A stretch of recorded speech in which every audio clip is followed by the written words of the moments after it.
Voilà. C'est parti. Bien, bonsoir. Eh bien, nous allons reprendre notre étude du Tanya. Nous sommes donc à la fin du chapitre Zayin. Presque à la fin, nous allons terminer aujourd'hui. Reprenons très rapidement ce qu'on avait dit, mais d'abord, commençons par le partage d'écran.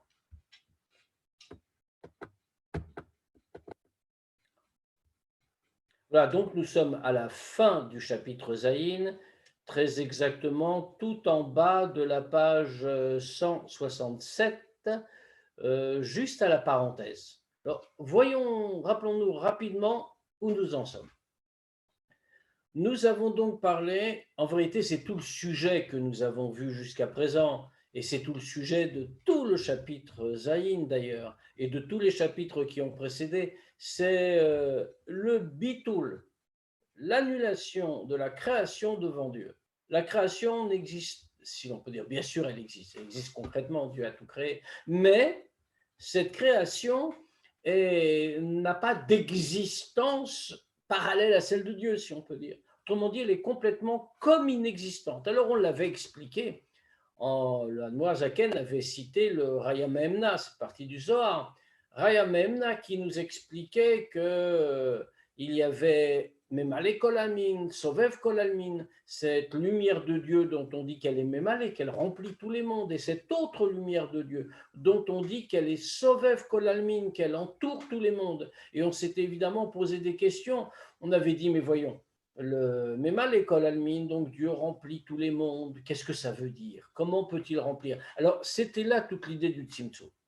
L'idée du Tzimtzum, qu'on avait longuement expliqué auparavant, et même de nombreux Tzimtzumim successifs, eh bien, c'est pour permettre justement à la lumière de Dieu de pénétrer dans des endroits plus restreints, si l'on peut dire, plus limités. Parce que s'il n'y avait pas eu le Tzimtzum, la lumière de Dieu est toujours la même. C'est ce que le texte de Bereshit appelait Ruach Piv, le souffle de la bouche de Dieu. Qu'est-ce que ça signifie? Quelle est cette expression? C'est la lumière divine qui crée l'univers, qui crée le monde et chaque aspect du monde. Or, celle-ci est toujours la même, c'est-à-dire qu'elle est infinie. Comment une lumière infinie pourrait-elle pénétrer? On nous dit c'est mémalé, ça remplit. Alors, comment peut-elle remplir? On aurait un monde infini si elle remplissait le monde, ou alors c'est trop limité. Alors, justement, c'est toute l'idée du Tzimtzum. Mais attention, la Nourazaken a relevé, il faut bien comprendre le Tzimtzum. Là, d'ailleurs, il a commencé cette partie du chapitre 7 que nous avons entamé, donc où il remettait en cause une erreur qui a pu être commise par des commentateurs, et des commentateurs tout à fait légitimes et tout à fait sages, etc., mais qui ont interprété ce que nous dit le Harizal sur le Tzimtzum comme quelque chose à prendre au pied de la lettre, au sens strict. On nous dit Dieu a créé Makom Panoui, un endroit vide, il s'est retiré pour laisser place à l'univers. Mais comment peut-il y avoir un endroit vide? Dieu est la totalité de l'existant. Il n'y a pas d'endroit vide. La notion même d'endroit est incompatible avec l'idée qu'il soit vide de Dieu. Donc ici, comment doit-on le comprendre? Eh bien, c'est que le Tzimtzum fait que la présence divine ne va pas être ressentie. Et c'est-à-dire que quand le Ruach Piv, le souffle de la bouche de Dieu, autrement dit, quand cette lumière divine va, dans le cas de Memale Kol Almin, la lumière qui emplit tous les mondes, va s'habiller à l'intérieur du monde, le monde ne va pas la ressentir. Pour Dieu, le Tzimtzum ne veut rien dire, ce n'est pas un obstacle devant sa présence.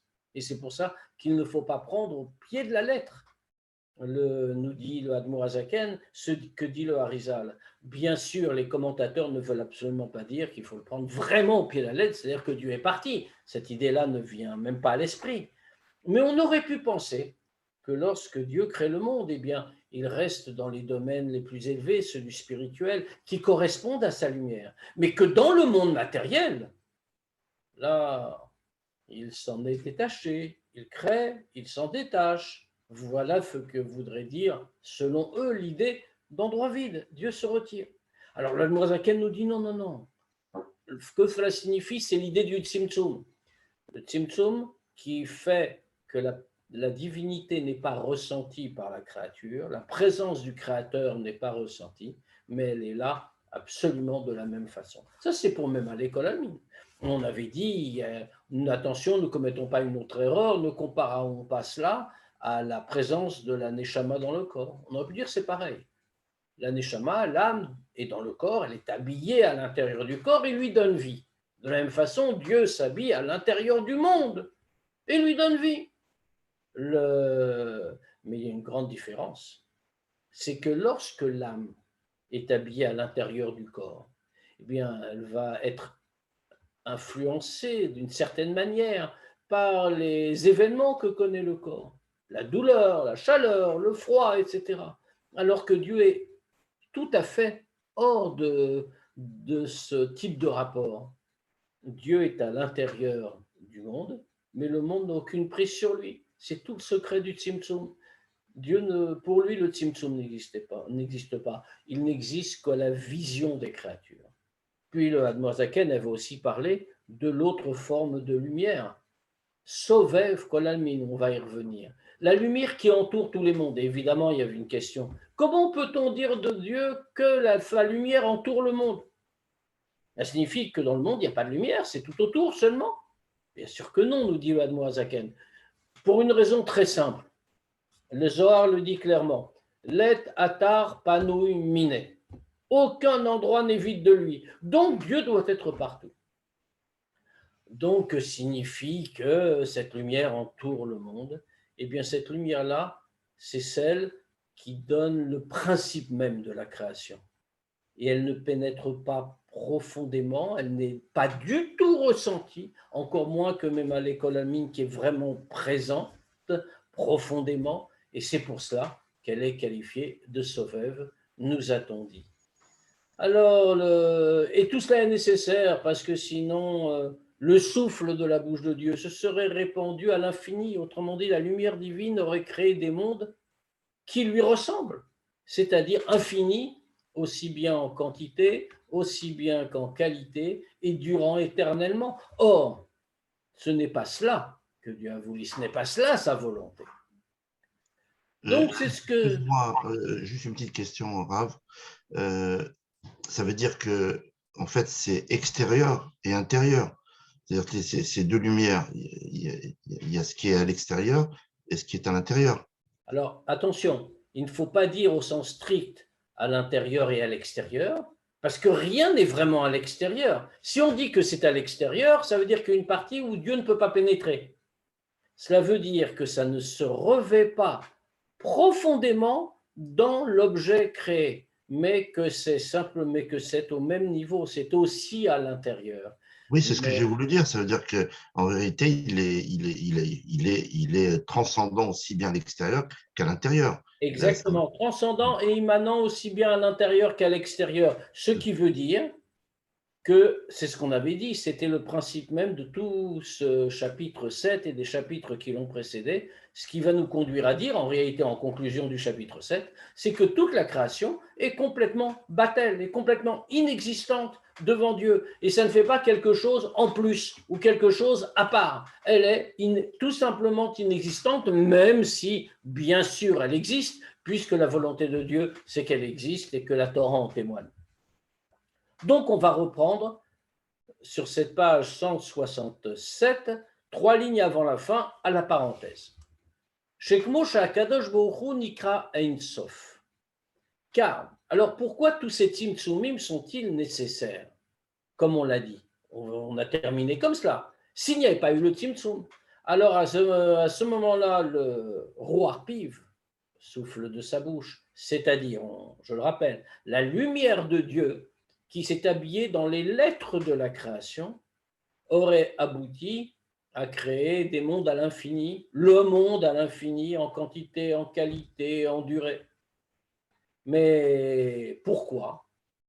Alors que Dieu ne crée pas le monde par son essence, si l'on peut dire.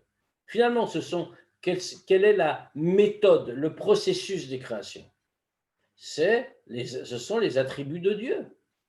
Donc on aurait pu dire, mais peut-être que non, c'est pas à l'infini. Alors il faut pour cela, dans cette parenthèse, avoir une petite réflexion, ce que va nous proposer le Admor HaZaken, bien sûr, avoir une réflexion sur ce que c'est que les attributs de Dieu. Ainsi nous pourrons mieux comprendre. Shekmo sha'akadosh baruch hu nikra Ein Sof, que comme Dieu est appelé Ein Sof, sans fin, sans limite, car Kol midotav ou peolotav fait la même chose pour tous ses attributs et toutes ses actions. Chez Dieu, tout est Ein Sof, quel que soit le degré auquel on s'intéresse. Des Iyuv et Garmou Ichad, que comme il est écrit, toujours dans la Kabbalah, des Iyuv et Garmou Ichad, lui-même et ses réceptacles sont une seule chose. Alors que veut dire ici le texte, ce passage du Zohar? Lui, son essence, Garmoui, les réceptacles par lesquels sa lumière passe pour dans tout ce qu'il veut faire, tout cela constitue une seule entité, Aïnou, c'est-à-dire Achayut animshechet mimidotav, Shen, Chesed, Verachamim, Veshar midotav akdoshot, c'est-à-dire tous ces attributs, toute la lumière, toute la vitalité que Dieu va donner dans ces midotes et qui nous vient pour nous de ces midotes, de ces attributs. Quels sont ces midotes? Alors on les connaît. Chesed, la bonté, Rachamim, la miséricorde, Veshar amidot akdoshot, Shar midotav, pardon, akdoshot et ces autres sans attributs. Pourquoi le Admor HaZaken cite ici Chesed? Parce que qu'est-il dit à propos du monde? Il est dit, il va le citer 2 lignes plus loin, Olam Chesed Ibane. Le monde a été créé par Chesed. Alors bien sûr, en traduction littérale, on obtient Dieu a manifesté sa bonté en créant le monde, il a créé le monde par sa bonté. D'accord. Mais au sens plus profond, l'attribut de Chesed a été le moteur de cette création. C'est par lui que toute la création passe, avec les autres attributs bien sûr, mais si l'on peut dire, l'attribut de Chesed est le pilote de toute l'opération. Ce qui signifie que ce sont par des attributs que Dieu crée. Mais qu'est-ce que veut nous dire ici le Admor HaZaken? Entre les attributs de Dieu et l'essence de Dieu, il n'y a pas d'espace, il n'y a pas de décalage. Dieu est infini, il est Ein Sof, comme on a dit. De la même manière, tous ses attributs, quels qu'ils soient, sont également infinis. Il crée, on l'a dit, tous ces attributs, Aliédé Tlavshutam, par le fait qu'ils vont s'habiller, Shemit Lavshot, Berouar Piv, qu'il s'habille dans le souffle de sa bouche, dans sa lumière. Pourquoi? Qui Hu Ama Vaye, parce que comment a-t-il créé? Parce qu'il a parlé, sous de sa bouche, il a parlé et tout cela existait. Veolam, Aliédé Chesed Yibane, et le monde a été construit par Chesed. Bidvar Avaye Veroach Piv, c'est-à-dire que c'est bien l'attribut de Chesed par lequel la création est passée. Dieu a parlé, la création passe par Chesed. Mais Veroach Piv, Bidvar Avaye Veroach Piv, tout est passé par la parole de Dieu et le souffle de sa bouche, Anase Keli Ulvush, les Chesedze, qui deviennent un Keli, un réceptacle et un vêtement pour ce chesed. Prenons un exemple très simple, c'est beaucoup plus clair. Imaginons un homme qui veut faire du chesed à un pauvre. Il rencontre un pauvre, il veut l'aider, alors que va-t-il faire? Il va lui faire du bien, il va lui donner quelque chose.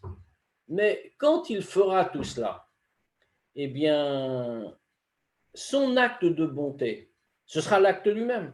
Il donne par exemple de la tzedaka, il donne de l'argent à un pauvre. Ça, c'est un acte de bonté. Mais l'acte de bonté est fait grâce au chesed qui s'habille à l'intérieur de cet acte. Autrement dit, sa bonté passe effectivement par chesed, mais Ce chesed se matérialise dans un acte. C'est ici exactement le même principe. Dieu crée le monde par chesed. Mais quand il crée le monde par chesed, cela se revêt à l'intérieur d'un certain nombre d'actions. Donc, qu'obtient-on de là?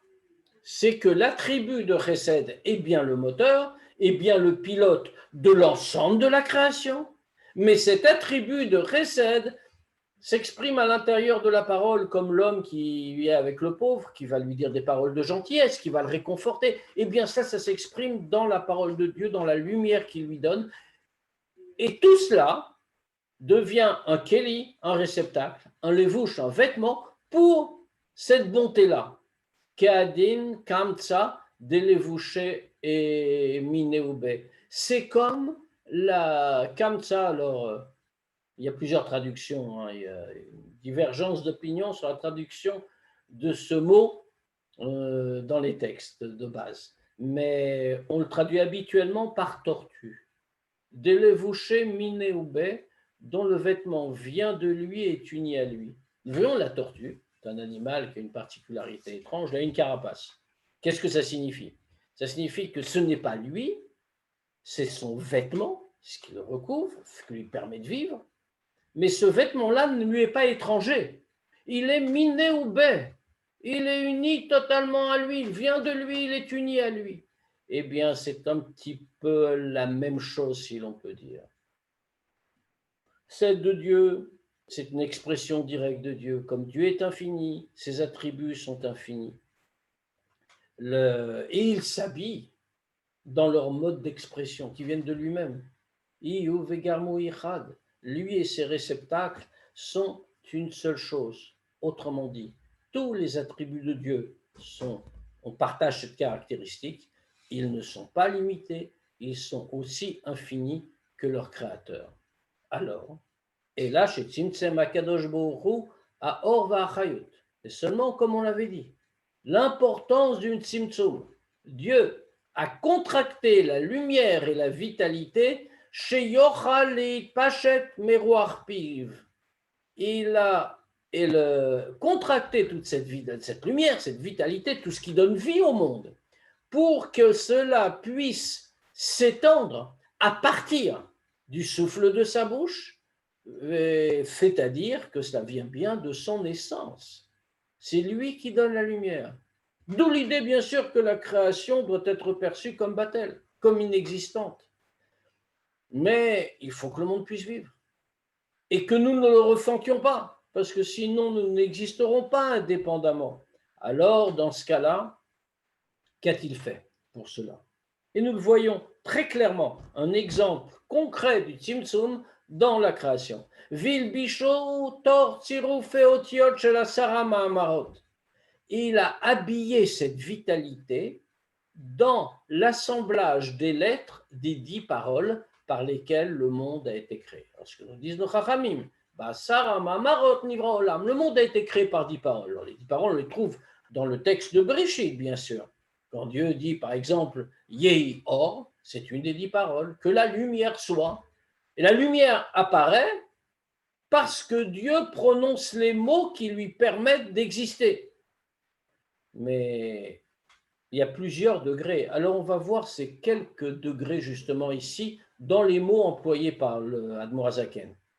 Donc il l'habille dans Tsirufe Otiot, dans l'assemblage des lettres des 10 paroles.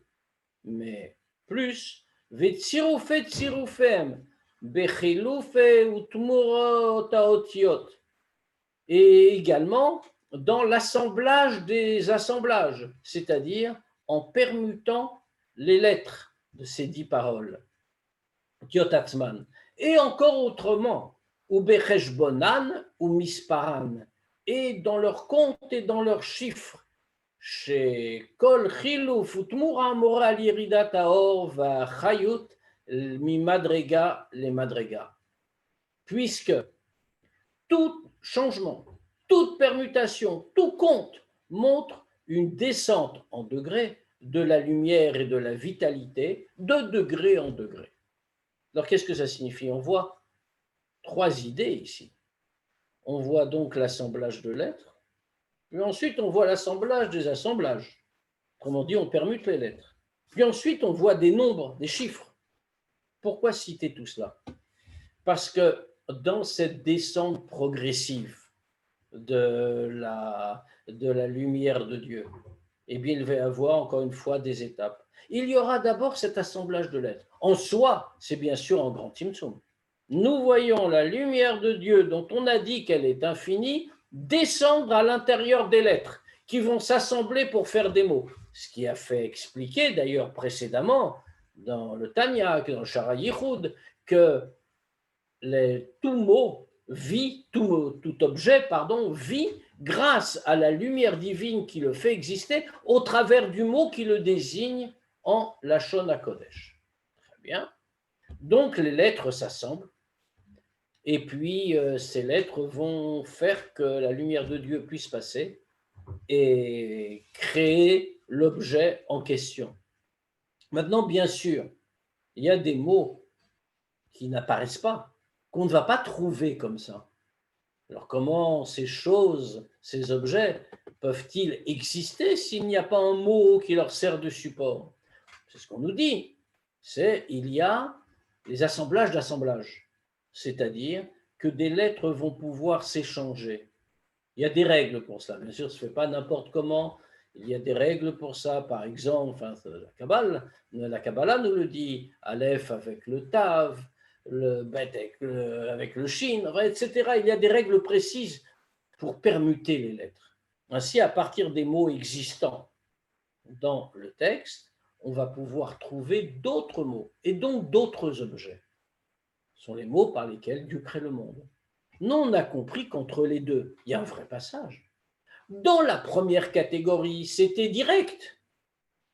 C'était la lumière de Dieu qui se contractait pour aller dans les lettres, qui créait des mots. Là, en première lecture, on ne va pas les trouver. Il faut permuter les lettres. Il y a eu ici un nouveau tzimtzum, nouvelle contraction de la lumière. Et quelquefois, pour les plus bas degrés, cela ne suffit pas. Alors pourquoi les plus bas degrés? Parce qu'il y a des éléments dans la création, on va le dire un petit peu plus loin, il y a des éléments dans la création qui ont très peu de vitalité, qui doivent donc recevoir extrêmement peu. On passera par les nombres, les comptes, les guématriotes, la valeur numérique des lettres, et on comprend qu'il y a encore une traduction dans une façon plus basse, puisque dans cette traduction d'une façon plus basse, ce n'est même plus la lettre qui apparaît. Il n'y a même pas de permutation, mais c'est au travers d'une gématria, au travers d'un nombre qu'on va voir apparaître cette lumière. Donc, véritablement, il s'agit de degrés de plus en plus bas. Pour pouvoir créer dans les plus bas degrés, c'est ce que nous dit le texte. Des aïnou, שיוכל לברוא ולהחיות ברואים שמדרגות איכות ומעלתה היא פחותה מדרגות איכות ומעלת הברואים הנבראים מאותיות ותאוות עצמן שבעשרה מאמרות. C'est-à-dire qu'ainsi vont pouvoir être créées des créatures dont les degrés, tant en qualité qu'en élévation, est inférieur au degré en qualité et en élévation d'autres créatures qui sont créées directement à partir des lettres et des mots qu'il y a dans les 10 paroles, puisque dans ces lettres, c'est Dieu lui-même qui s'habille, qui se revêt, puisque ça représente ses différents attributs, et que, comme on l'a dit, les attributs ne sont pas distincts de Dieu. Les attributs sont infinis comme lui-même l'est. והחשבון מורה על מיעוט האור והחיות, מיעוט אחר מיעוט. Et le compte, la guématria, on va retrouver, en passant par la traduction en chiffres, on va retrouver des autres mots. Eh bien, cela montre la réduction, la diminution de la lumière et de la vitalité. De diminution en diminution. Ad shelo nishar mimenu et la prina harona. À tel point qu'il ne reste plus que le tout dernier degré, celui qui est le plus caché, celui où la lumière apparaît le moins. Et ici, dans notre cas, qu'est-ce que c'est? Shuprinat acheshbon ou mispar. Quel est le degré de compte? et de chiffres. Le Kama mine kochot ou madrigot klulot beor vechayut hazeh ameluvash betsiruze shel tevazu. C'est-à-dire qu'on va ainsi découvrir tous les différents degrés, du plus haut jusqu'au plus bas, qui vont se retrouver dans ces lettres et dans ce mot, dans toutes ces traductions, en permutant les lettres, puis au plus bas, en les transformant en chiffres, puisqu'à chaque fois, il s'agit d'un nouveau Tzimtzum pour aller encore plus bas. Vachar kol hatzimtzumim haele. Maintenant, comment cela se passe-t-il? Dans cette parenthèse, l'Admor HaZaken développe encore un point. Nous parlons des Tzimtzumim. Qu'est-ce que cela veut dire? Achar kol hatzimtzumim haele vekayotze bahen. Après tous ces Tzimtzumim et toutes les choses semblables, כאשר גזרה חוכמתו יתברך הוא שהיה יכול האור והחיות להתלבש גם בתחתונים. Quand la sagesse de Dieu, la Chokhmat Hashem, a décrété que cette lumière et cette vitalité vont s'habiller même au plus bas. C'est-à-dire quoi? Gam batartonim, même au degré le plus bas. Comment avanim vafa adomem? Et on va voir une illustration ici. Comme par exemple, dans les pierres, la poussière, autrement dit le minéral. Là, on prend le minéral pour une raison évidente. C'est qu'on pourrait se dire, mais attendez, bon, les créatures supérieures, l'homme, même les animaux, ont quelque chose. L'homme, bien sûr, mais même les autres créatures, c'est les échelons supérieurs. Autrement dit, ils bougent, ils éprouvent des choses, ils sont vivants, il y a une vitalité. Mais la pierre, le minéral, aucune vitalité. Et on l'a déjà dit, hein, on a déjà rencontré l'idée dans le texte du Tanya qui nous a expliqué que, citant le Harizal bien sûr, que même une pierre a un nefesh, une âme. D'ailleurs, c'était très mal compris à l'époque par certains qui ont voulu dire comment il y a des pierres, il y a des âmes dans les pierres. Bien sûr, ce n'est pas une âme au sens humain du terme, mais il y a un nefesh, quelque chose qui l'a fait vivre. Et si ce nefesh n'y était pas, la pierre ne pourrait pas exister. Donc, ça doit descendre jusque-là. Alors là, l'Admor HaZaken nous dit ce que ça veut dire concrètement. Qui even derer machal, puisque la pierre, par exemple, even s'écrit donc avec ces trois lettres, comme on le voit, Aleph, Bet, Nun. Shema more kishorsha mishem aole bam bemisparu. Bien, nous voyons de son nom qu'elle vient d'un lieu spirituel, d'un degré spirituel, comme on voudra, très précis. Elle vient du nom de Dieu qui fait 52, qu'on appelle le Shem Ban. Ban, bien sûr, 52.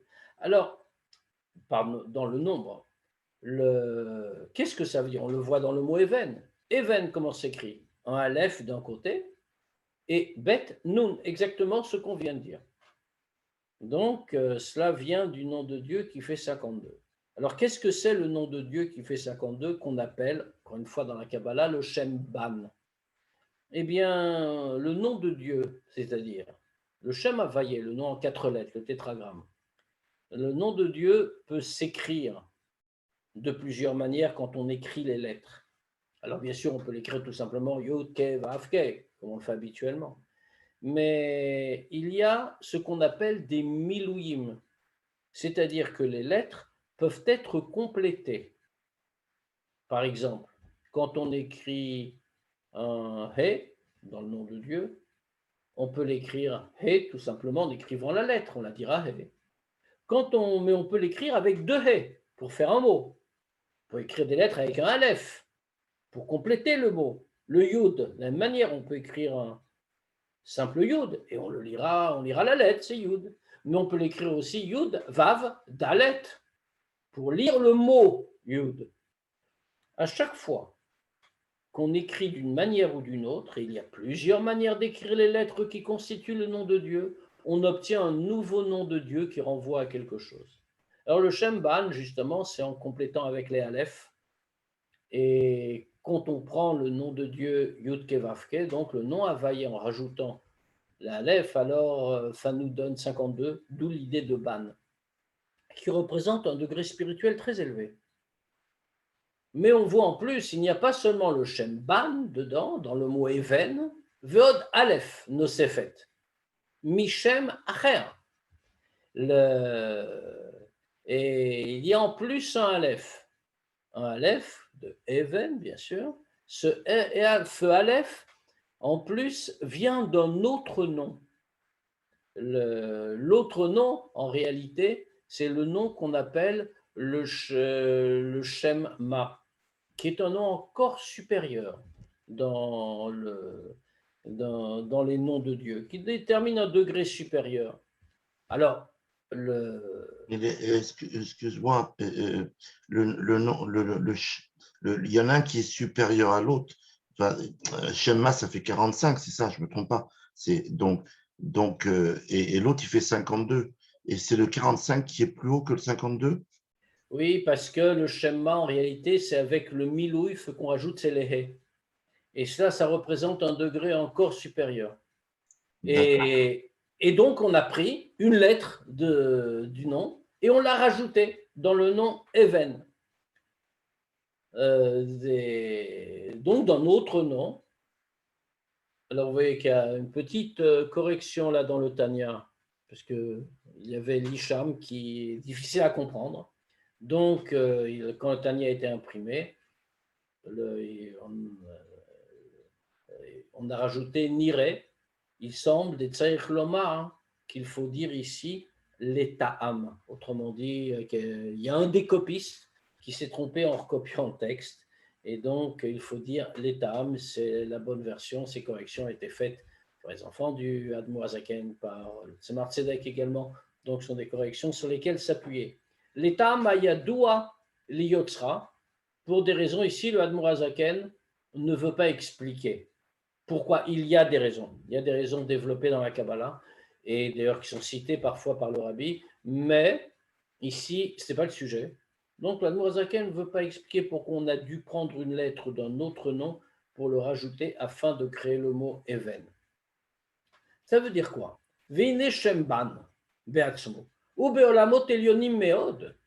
Le Shemban, dont on a parlé ici, eh bien, il vient d'un degré extrêmement élevé. Rak shalide tzimtzumim, rabim vatsumim, madrega le madrega, yarad mimenu chayut muat bemeod meod. Alors, comment un nom tellement élevé, qui représente une lumière divine tellement supérieure, peut descendre pour créer quoi?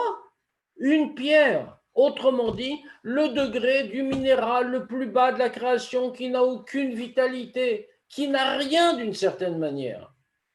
Alors pourquoi a-t-elle pu descendre comment une telle lumière peut descendre de si haut, aussi bas, avec une vitalité si réduite, jusqu'à s'habiller à l'intérieur d'une pierre. Vezui nefesh adomem amechayu meaveoto.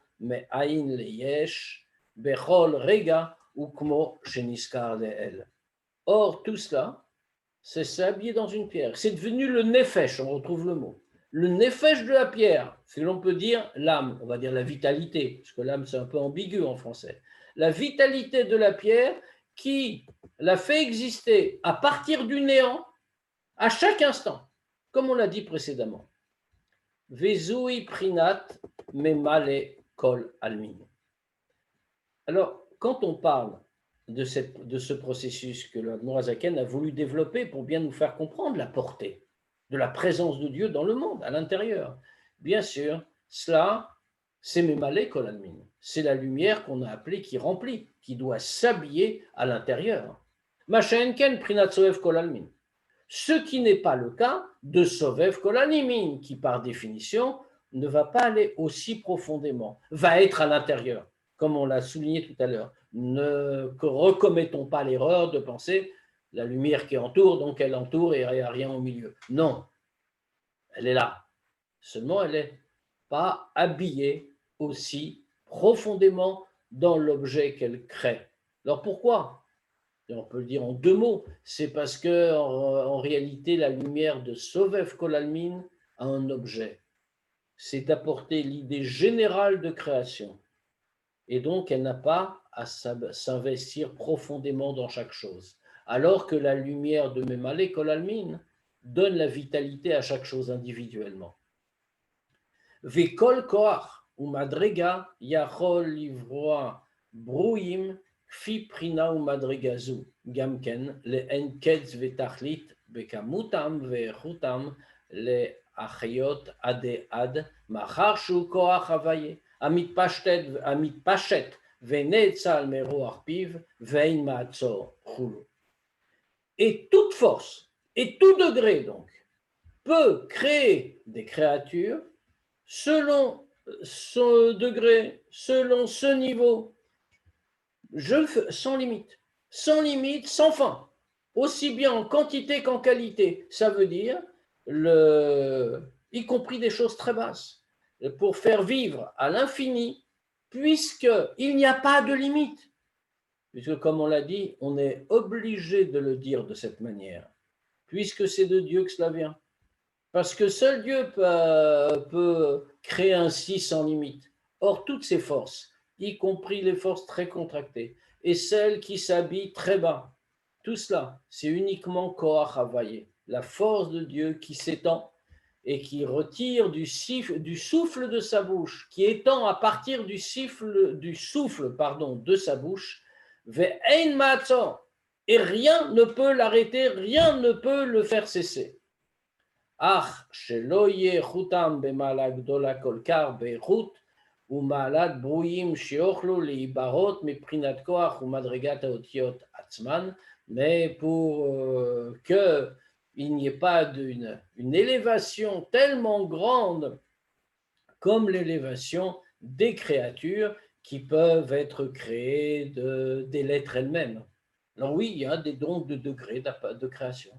Il y a des créatures qui vont recevoir directement et qui vont être des créatures plus élevées. Il y a d'autres qui vont avoir besoin d'un tzimtzum plus grand. Mais dans tous les cas, la présence divine sera toujours là. Et c'est finalement ici un petit peu une conclusion de tous les 7 chapitres que nous sommes en train de voir.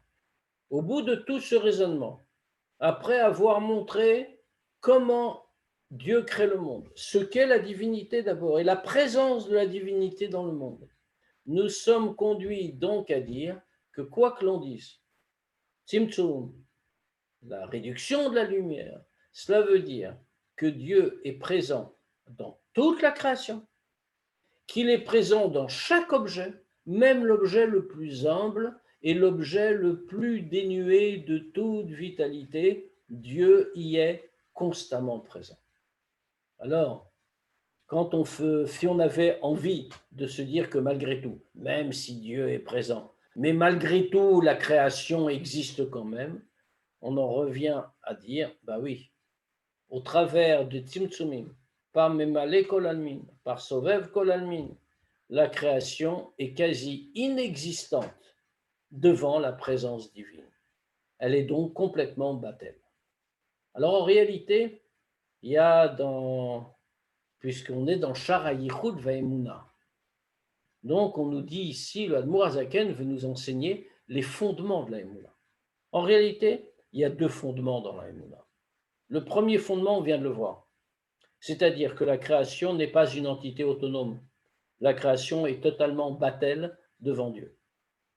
Le deuxième fondement, c'est qu'il n'y a qu'un seul Dieu, de manière absolue, que rien ne peut lui être associé et qu'il n'est pas divisible. Ce deuxième, c'est-à-dire ce qu'on appelle en hébreu Yichud Hashem, l'unité de Dieu, ce qui fait partie également du titre du texte qu'on étudie. Dans le chapitre Chet et à partir du chapitre Chet, le Admour Hazaken va développer ce deuxième fondement, celui de l'unité de Dieu, à partir de ce que nous enseigne le Rambam. C'est que croire dans l'unité de Dieu, dans Ardut Hashem, ça fait partie, c'est une de nos grandes mitzvot. Donc, on y entrera Be'ezrat Hashem dès la semaine prochaine. Et merci beaucoup. Et à Merci. bientôt. Merci beaucoup et à très bientôt. Très bonne fête. Bonne fête à tous.